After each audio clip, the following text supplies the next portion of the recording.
I think this is my second and the last talk for today, and I'll try to wind it up soon, because most of the things that we're going to say are already been mentioned by Asil and Pratap sir, especially the classifications and management those things. So I'll be coming to this particular topic, which is basically tackling glenoid defects in total shoulder arthroplasty. The incidence of glenoid defects are around 38%. It's a pretty big number. That means almost 1 in 3 cases we would do a total shoulder. We definitely will be having some kind of glenoid defects. That's what this says. So what are the characteristic defects normally we see? So most of the defects are posterior because of the posterior humeral head subluxation. There's a posterior wear out. Sometimes we can also have, because in the particular classification has already been mentioned, I'll come to that, like a D, where there is also an anterior subluxation is also being explained. So you can also have an anterior defect. Sometimes the defect can be in 2 planes, and that's called as a biconcave deformity. So the causes of bone loss are trauma, infection, and glenoid component loosening. So what happens is, the main principle behind this is that because of the muscular imbalances which happen basically in chronic osteoarthritic conditions, this will cause morphological changes and wear out. So this has been explained in detail. Quickly I'll go through it. So this is a modified Walsh classification. You can see that A is a central erosion, but the erosion is very less. Let's look to A2. A2 actually, can I have a pointer please? The A2 basically means it's a deeper defect. So you can see that if you draw a line connecting the anterior and the posterior, the head is actually going in. And B2 is a marked erosion,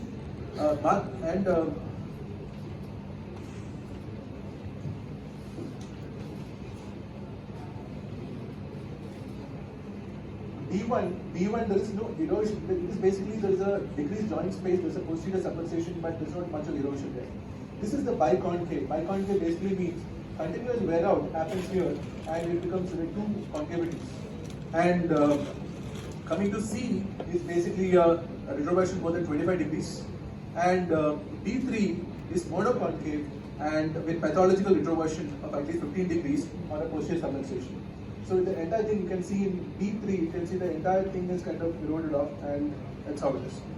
And there could be glenoid anteversion in the D type or with subluxation more than 40%. There are different classifications again to keep it simple. So how to manage this? When we look at a CT, what should we look at? So it can be classified as central, peripheral, and combined. So our planning also can be accordingly. And here, this also, I think Hasil has mentioned this. This is an X-ray view which tells us how significant the bone defect is. So here, the 2 lines which are drawn, there is one line which is connecting the superior and inferior portion of the glenoid, and the second line is a perpendicular. And we have to look at where this merges, or where is the lines converge.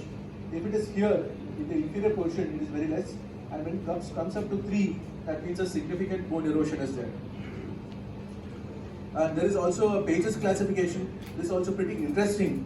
So this is a central defect, and this is again called as this is uncontained defect. This contained, this is uncontained. So here again there are 2 types. Here what happens is, you can see the rib is intact, but there is a walled perforation here. Here it's a combined defect, that is starting from the central and the peripheral. The rib is also gone and the vault is also gone. So there's a SIBO classification which is normally used in RSA, and this is again one more classification of this. So now coming to preoperative evaluation, which is already explained in detail. So I'll be really quick through it. So we have to take a regular views, AP, axial lateral, and Samir was talking about a tooth view and a transscapular view or a scapular Y view, and definitely a 3D CT and a 2D CT. So this has also been explained in detail, like how to find out the bone defect. So this is one version called as a Friedman's line. Friedman line, there is one line is drawn in the axis of the scapula and the other would be perpendicular. Then we measure and the third line would be along the axis of the glenoid. And this is the angle which we take. So then there have been further classifications called Rowley classification. Here, this classification also helps us in finding out what is the bone loss. So here there's something called as a paleoglenoid. Paleoglenoid is like this is a paleoglenoid, this is a neoglenoid, and this is basically the, if you draw a line from here, you get an intermediate, that's called as the intermediate line or the intermediate glenoid. So now when we look at the efficiency of different techniques of measurement, we find that a combination of the Friedman and the intermediate line is as good in a 2D CT, is as good as a 3D CT images. Then coming to the rationale, why is that we have to manage these glenoid defects? What happens if you don't manage it? What happens if you just leave it like that? So then the answer for that is, with every, this is a very interesting paper, what they've done is, with every 10 degrees of increase, that is a retroversion change, they have found out that there is a significant increase in the stress at the different sites. See, 326 percentage increase in the stress and 162 here at the cement and the bone interface. There is also micromotion which is significantly increased with every 10 degrees. Suppose you have more than 10 degrees retroversion, this is what you have. And this has also been, I think Pratap sir had mentioned about this, this is called as a rocking horse. So now, if it is more retroverted, there is no more pointed loading or contact at that particular site and causing this kind of and rocking horse motion and resulting in loosening eventually. So now, how to manage it? The management is of three types. Basically, you can do reaming of the anterior glenoid. So if there is the defect is basically posteriorly. So you can ream the glenoid anteriorly.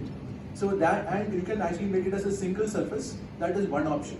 Second option would be, in case of significant defects, we can do a posterior bone grafting. And lastly, we also have this augmented glenoid components. So these are the three options which we have, and now I'll be coming to individual indications of each. So this is what we do, eccentric glenoid reaming. So you can see this picture. So it's interesting because you can see this is the biconcave. So glenoid what we have. So you can see that this is the normal anterior glenoid, this is the worn out portion. So if we start reaming out from this particular point anteriorly, based anteriorly, we can convert like this. This is the idea of eccentric reaming. So now we have specific systems, cannulated systems with centralized discs, which we can, because the point is we have to put that guide wire in the middle, and we should know where to put the guide wire. So there are specific systems which we have. There is also navigation which will help us, and there are certain software like the VIP software which can help us with this kind of finding this particular position of eccentric. Now, what happens? See, the indication to do an eccentric reaming should be in cases of less than 15 degrees of retroversion. That means it should be very mild retroversion. It should not be more than 15 degrees. What happens if you go more than 15 degrees? So what happens is there will be severe bone loss. You can even have a walled perforation. So, and the other important thing is the amount of bone loss which happens. You get softer bone there. So you're planning for a cemented fixation there, you will not get it. And then lastly, you're medializing the entire construct. So that is not a great idea to do.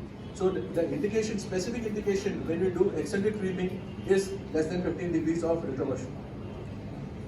So now, this is what I was mentioning, that is less than 15 degrees, and bone loss, posterior bone loss of less than 8 millimeter is the indication to do this.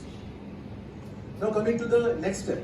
Suppose we have a patient with more than 15 degrees of retroversion, and literature is variable in this particular point of depth of the defect.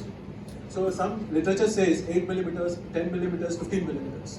Let us take it for in the middle as 10 millimeters. So indication is very clear. Posterior bone grafting should be done more than 15 degrees of retroversion, and when there is a bone defect of more than 10 millimeters. When we have such a defect, then what we have to do is we can do a posterior bone grafting.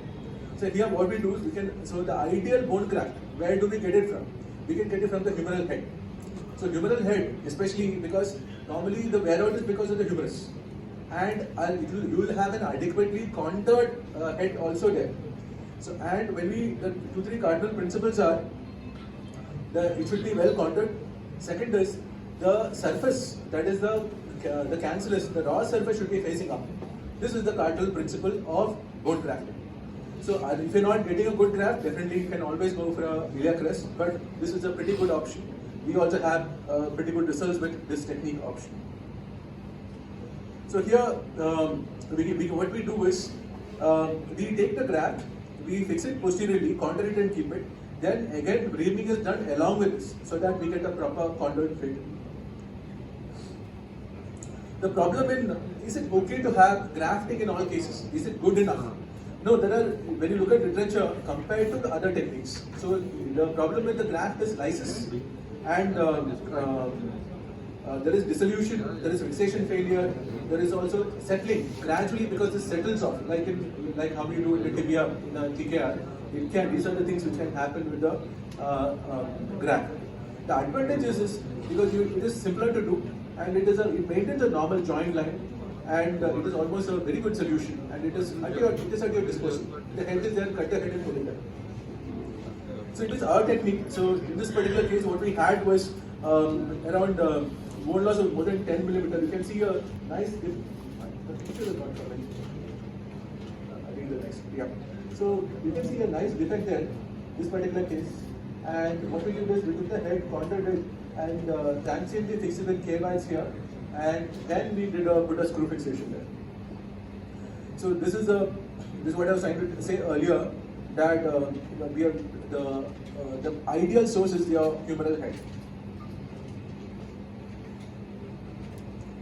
So the other way of managing, like if you have a central defect, the other way of graft, we want immediate results, we want a single-step procedure, then what we can do is a augmented glenoid component. So there are two types of augmented glenoid component. So these are two types. You have a wedge shape or a step design. These are two designs which we have. When you compare this is actually much more easier to do. And when you compare it, the step design is supposed to be much better. So this design is much better because it's got a better fit apparently. And we don't know the results yet. Evidence is limited. Software, I was telling you, different types of softwares are available, and these softwares really help, especially in planning or even 3D printing. Navigation assisted PSI is there, and outcomes. Coming to outcomes, the outcomes are pretty good, but the problem is there is also its list of problems are there. So we have to keep in mind of these cardinal principles. That is, to put it simple, less than 15 degrees of retroversion and less than 10 millimeters of bone depth, which is gone. So then definitely eccentric reaming, especially in a biconcave defect, eccentric reaming is a good option. If it is bone, then we have to look at either grafting or augmented glenoids. So, but outcomes are still, we are not sure. There's a problem with grafting as well. So this is the takeaway. Thank you so much for the opportunity. And before I go, because I think everybody's talking about conferences, so I think it's my turn. I think I have Srihari's permission to talk about this. So in Bangalore, at Madipal Hospital, Sajapur, one of the hospitals which I work in, so we are doing a conference called as Bangalore Sports Injury Conclave. It is a very different concept compared to the other regular orthopedic conference which we do, because we have 2 days, day 1 and day 2. On day 1, it is dedicated to the athlete, the normal people and the non-athlete also. Like all of us run, we like walking, we like cycling. I think all of us sitting here, all the consultants will be doing something. So we should realize that, okay, a regular athlete has less of injuries. It is the occasional athlete like us who has more of injuries. So how do we connect to this? So the day 1 is dedicated to the player, cricketer, swimmer. We have identified 6 games. We have got top people in biomechanics, sports medicine. Because I feel in orthopedics, we should not confine to surgeries. We should also know about what are the other methods of treatment. We should know when to give a PRP. How do we do, tenosynovitis, Achilles tendinitis. There are 100 problems are there which we don't know how to handle. So the first day is dedicated to this. So I welcome you all for the program. And the second day is again interesting. It is just not one part. It is pure sports. And we have hip arthroscopy. We have elbow arthroscopy and wrist, foot and ankle. So I think it's going to be a very, very interesting program. we have crossed around 177 registrations as of now. It is on May 20th and 21st. So welcome you all for the program. Please reach out to me if you need any kind of help at all. Thank you so much.